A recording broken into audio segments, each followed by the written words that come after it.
bývanie pre mladých, ktoré je teraz nedostupné, bude, že absolútne nedostupné. Všetky tie ETS to nemá nič spoločné s ochranou životného prostredia. To je zdaňovací, primitívny, zbojnícky systém, ako ožobráčiť ľudí a práve preto treba tú Európsku úniu zrušiť a práve preto ja mám jednu výhodu, že sa nemusím báť to povedať, že ju treba zrušiť, lebo ináč ona zruší nás. Takže k tým ETS a k tomu životnému prostrediu a zdaňovaniu, povedz, čo chceš. Okrem toho, že som ako odborník na životné prostredie, už cez 10 rokov teda robím v životnom prostredí. Som aj pre ministerstvo životného prostredia ako odborne spôsobila osoba pre posudzovanie veľkých projektov, jak sú spalovne a tak ďalej. Okrem toho som svojím spôsobom aj stavbár, keďže som v zväze stavebného priemyslu, čo je jeden z najväčších zväzov, ako gestorka odborná komisii a dozornej rade.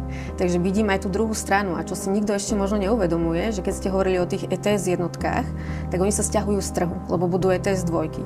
A ono to spraví úžasný efekt, úžasný v zmysle, že úžasný, pretože sa predraží cement a to je základná zložka dostavieb. Takže bývanie pre mladých, ktoré je teraz nedostupné, bude, že absolútne nedostupné. Tie ceny vyskočia veľmi, ale že veľmi vysoko.